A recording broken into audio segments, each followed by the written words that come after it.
खुद को बदलने का सबसे सरल तरीका है उन जगहों पर चुप रहना जहां शब्दों से ज्यादा मौन की जरूरत होती है।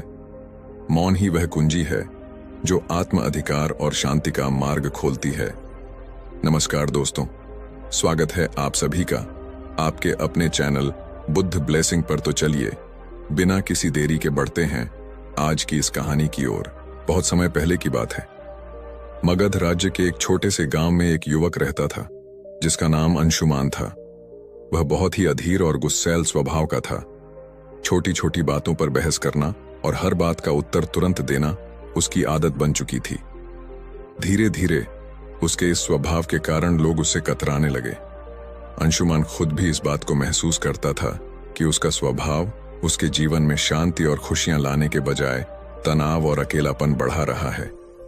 लेकिन वह समझ नहीं पा रहा था कि उसे इस स्थिति से कैसे बाहर निकलना चाहिए। एक दिन उसने सुना कि पास के जंगल में भगवान बुद्ध का प्रवचन हो रहा है। बुद्ध के बारे में उसने बहुत कुछ सुन रखा था। उनकी करुणा, उनका ज्ञान और उनके द्वारा दी गई जीवन की शिक्षाएं। यह सुनकर अंशुमान ने सोचा, शायद मुझे मेरे सवालों के जवाब वहां मिल जाएं। वह जल्दी ही प्रवचन स्थल पर पहुंचा। वहां बड़ी भीड़ जमा थी।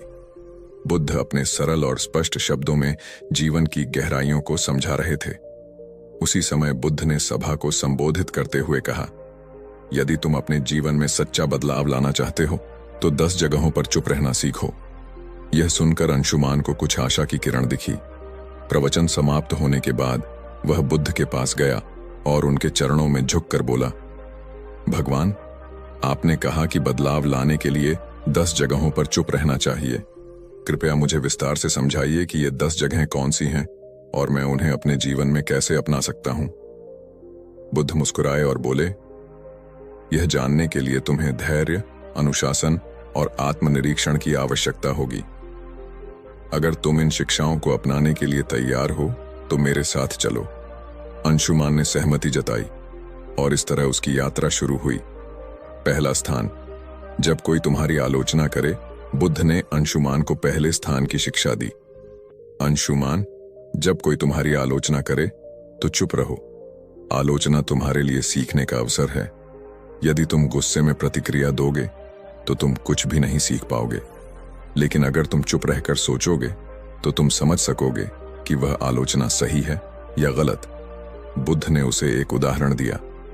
एक बार एक व्यक्ति ने मुझे अपशब्द कहे। मैंने चुप रहकर उसकी बात सुनी। जब वह थक गया तो मैंने उससे पूछा, अगर तुम किसी को उपहार दो और वह उसे न ले तो वह उपहार किसके पास रहेगा? वह बोला, मेरे पास। मैंने कहा, तुम्हारे ये शब्द भी तुम्हारे पास ही रहेंगे क्योंकि मैंने इन्हें स्वीकार नहीं किया। अंशुमान ने इसे अपने जीवन में अपनाने का निर्णय लिया। शुरुआत में यह कठिन था, लेकिन धीरे धीरे उसने महसूस किया कि आलोचना सुनने के बाद चुप रहने से वह आत्मनिरीक्षण कर पाता है। दूसरा स्थान, जब कोई तुमसे बहस करे। कुछ दिन बाद बुद्ध ने अंशुमान को दूसरे स्थान पर चुप रहने का महत्व समझाया। जब कोई तुमसे बहस करे तो चुप रहो। बहस में सच नहीं बल्कि अहंकार की जीत होती है। यदि तुम चुप रहोगे तो तुम स्थिति को बेहतर समझ सकोगे और सही निर्णय ले सकोगे। बुद्ध ने एक किसान की कहानी सुनाई। 2 किसान अपनी जमीन के छोटे से टुकड़े को लेकर झगड़ रहे थे। दोनों का मानना था कि वह जमीन उनकी है। जब मैंने उनसे पूछा कि क्या उन्होंने जमीन अपने साथ लाई थी जब वे जन्मे थे, या क्या वे इसे अपने साथ ले जाएंगे जब वे मरेंगे, तो वे चुप हो गए। इस शिक्षा ने अंशुमान को सिखाया कि बहस में पड़ने से बेहतर है चुप रहकर समाधान की ओर बढ़ा जाए। तीसरा स्थान, जब कोई गुस्से में हो। बुद्ध ने अंशुमान से कहा, गुस्सा आग की तरह है। यदि तुम इसमें घी डालोगे तो यह और भड़क जाएगा। इसलिए जब कोई गुस्से में हो तो चुप रहो। उसकी गुस्से की ऊर्जा खत्म हो जाएगी। इसके लिए उन्होंने एक कहानी सुनाई। एक राजा ने अपने मंत्री को गुस्से में फांसी की सजा सुनाई। मंत्री ने कुछ नहीं कहा। अगले दिन राजा को पछतावा हुआ और उसने मंत्री को माफ कर दिया। अगर मंत्री उस समय राजा से बहस करता तो शायद उसकी जान चली जाती। अंशुमान ने इसे भी अपने जीवन में अपनाया। चौथा स्थान, जब तुम दुखी हो एक दिन अंशुमान को किसी बात पर गहरा दुख हुआ। उसने बुद्ध से कहा, भगवान, मैं इस पीड़ा को सहन नहीं कर पा रहा। बुद्ध ने कहा, जब तुम दुखी हो तो चुप रहो। दुख तुम्हारे भीतर के बदलाव का द्वार हो सकता है। चुप्पी में तुम्हें अपने प्रश्नों के उत्तर मिल सकते हैं। बुद्ध ने उसे यह भी बताया कि दुख तुम्हें मजबूत बनाता है, बशर्ते तुम उसे समझने की कोशिश करो। 5वां स्थान, जब कोई तुम्हें उकसाए। बुद्ध ने अंशुमान से कहा, जब कोई तुम्हें जानबूझकर उकसाए तो चुप रहना ही सबसे बड़ा उत्तर है। यह तुम्हारी शक्ति और धैर्य को दर्शाता है। उन्होंने एक साधु की कहानी सुनाई। एक बार एक साधु को गांव के लोग परेशान करते थे, लेकिन वह साधु हमेशा शांत रहता था। धीरे धीरे गांव वालों ने उसे तंग करना छोड़ दिया। उनकी चुप्पी ने उन्हें बदल दिया। 6ठा स्थान, जब तुम्हें दूसरों की मदद न करनी हो। बुद्ध ने समझाया, हर जगह मदद करने की जरूरत नहीं होती। जब कोई तुम्हारी राय न मांगे तो चुप रहना बेहतर है। यह शिक्षा अंशुमान के लिए बहुत उपयोगी साबित हुई। 7वां स्थान, जब तुम्हें अपने ज्ञान पर घमंड हो। बुद्ध ने कहा, ज्ञान विनम्रता का आभूषण है। यदि तुम अपने ज्ञान का प्रदर्शन करोगे तो वह खोखला हो जाएगा। 8वां स्थान, जब कोई सत्य सुनने को तैयार न हो। बुद्ध ने अंशुमान से कहा, सत्य का मूल्य तब तक नहीं होता जब तक उसे स्वीकार करने वाला तैयार न हो। ऐसे में तुम्हारे शब्द व्यर्थ होंगे और तुम केवल अपना समय और ऊर्जा खो दोगे। फिर उन्होंने विस्तार से बताया, जब तुम किसी को सत्य बताने की कोशिश करोगे लेकिन वह अपने भ्रम या अहंकार में डूबा होगा तो तुम्हारे शब्द उसे असहज कर देंगे। ऐसे समय में चुप रहना ही सबसे बड़ा उपाय है। सत्य का बीज तभी फलेगा जब जमीन तैयार हो। बुद्ध ने अंशुमान को एक कहानी सुनाई। एक राजा के दरबार में एक साधु आया और कहा, राजन, तुम्हारे निर्णय गलत हैं। राजा को यह सुनकर गुस्सा आ गया और उसने साधु को दरबार से बाहर फेंकने का आदेश दिया। साधु ने जाते जाते कहा, सत्य कहने का समय अभी नहीं आया। जब तुम्हारा मन इसे समझने के लिए तैयार होगा तब मैं लौटूंगा। वर्षों बाद राजा ने अपनी गलतियों से सीख ली और साधु को फिर से बुलाया। इस बार राजा ने न केवल साधु की बात सुनी बल्कि उसे अपने जीवन का मार्गदर्शक भी बनाया। बुद्ध ने अंशुमान को समझाया, सत्य का प्रभाव तभी होता है जब सुनने वाला उसे ग्रहण करने के लिए तैयार हो। 9वां स्थान, जब परिस्थितियां तुम्हारे नियंत्रण में न हो। बुद्ध ने कहा, जीवन में कई बार ऐसी स्थितियां आती हैं जिन्हें तुम बदल नहीं सकते। उन पर क्रोधित या व्याकुल होकर तुम केवल अपनी शांति को खोओगे। ऐसे समय में चुप रहना ही सबसे बुद्धिमानी है। उन्होंने समझाया, चुप रहना कोई कमजोरी नहीं बल्कि धैर्य और संतुलन का प्रतीक है। जब परिस्थिति तुम्हारे बस में नहीं हो तो उसे स्वीकार करो और शांत रहो। यही मानसिक शक्ति का आधार है। बुद्ध ने एक घटना का जिक्र किया। एक बार एक किसान ने बुद्ध से पूछा, मेरा खेत सूखा पड़ा है, बारिश नहीं हो रही, मैं क्या करूं? बुद्ध ने उत्तर दिया, तुम बारिश नहीं बदल सकते, लेकिन तुम अपनी मेहनत को दिशा दे सकते हो।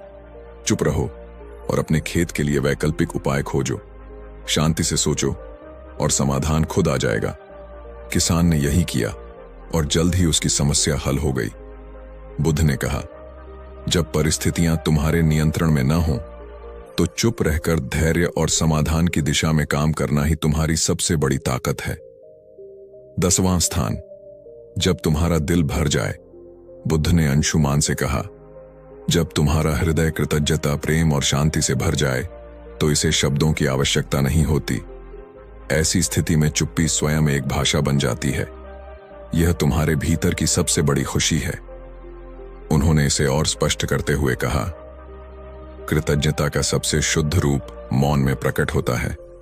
जब तुम अपने जीवन में आनंदित महसूस करो तो इसे बाहरी अभिव्यक्ति की आवश्यकता नहीं होती। यह चुप्पी तुम्हारी आत्मा की खुशी का प्रतीक होती है। एक प्रेरणादायक कथा। बुद्ध ने अंशुमान को एक छोटी कहानी सुनाई। एक बार एक शिष्य को उसके गुरु ने आत्मज्ञान का अनुभव कराया। शिष्य का हृदय कृतज्ञता से भर गया। उसने गुरु से कहा, मैं आपको धन्यवाद देना चाहता हूं, लेकिन शब्द पर्याप्त नहीं लगते। गुरु मुस्कुराए और बोले, तुम्हारी चुप्पी ही मेरे लिए सबसे बड़ा धन्यवाद है, इसे बनाए रखो। बुद्ध ने समझाया, जब दिल भर जाए तो शब्दों की आवश्यकता नहीं होती। मौन तुम्हारी सबसे बड़ी अभिव्यक्ति है। अंशुमान ने जब बुद्ध से 10 जगहों पर चुप रहने का ज्ञान लिया तो बुद्ध ने उसे तुरंत अभ्यास में डालने का निर्णय लिया। उन्होंने कहा, ज्ञान का मूल्य तभी है जब इसे जीवन में लागू किया जाए। मैं तुम्हें कुछ परीक्षाओं से गुजरने का अवसर दूंगा। इन परीक्षाओं से तुम सीखोगे कि चुप्पी वास्तव में तुम्हें कितना बदल सकती है। अंशुमान ने सहमति दी और बुद्ध के मार्गदर्शन में अपने जीवन के इस नए अध्याय की शुरुआत की। बुद्ध ने अंशुमान को एक गांव भेजा जहां लोगों को उसकी पुरानी आदतों के बारे में बताया गया। जैसे ही अंशुमान वहां पहुंचा, लोगों ने उसे बुरा भला कहना शुरू कर दिया। गांव वालों ने कहा, तुम्हारे जैसे लोग कभी नहीं बदल सकते। तुम हमेशा दूसरों को दोष देते हो। तुम यहां क्यों आए हो? अंशुमान का स्वभाव था कि वह तुरंत जवाब दे और खुद को सही साबित करे, लेकिन इस बार उसने बुद्ध का बताया पहला स्थान याद किया। जब कोई तुम्हारी आलोचना करे तो चुप रहो। वह शांत खड़ा रहा। धीरे धीरे गांव वाले थक गए और उसकी चुप्पी देखकर हैरान हो गए। उन्होंने महसूस किया कि वह बदल चुका है। अंशुमान बुद्ध के पास लौटा और कहा, भगवान, चुप रहना कठिन था, लेकिन इससे मुझे एक नई ऊर्जा मिली। बुद्ध मुस्कुराए और बोले, यही पहला कदम है। अब अगली परीक्षा के लिए तैयार हो जाओ। दूसरी परीक्षा। जब कोई बहस करे, बुद्ध ने अंशुमान को एक व्यापारी के पास भेजा जो हमेशा अपने ग्राहकों से बहस करता रहता था। बुद्ध ने कहा, इस व्यापारी से कोई सवाल पूछो और जब वह बहस करे तो चुप रहो।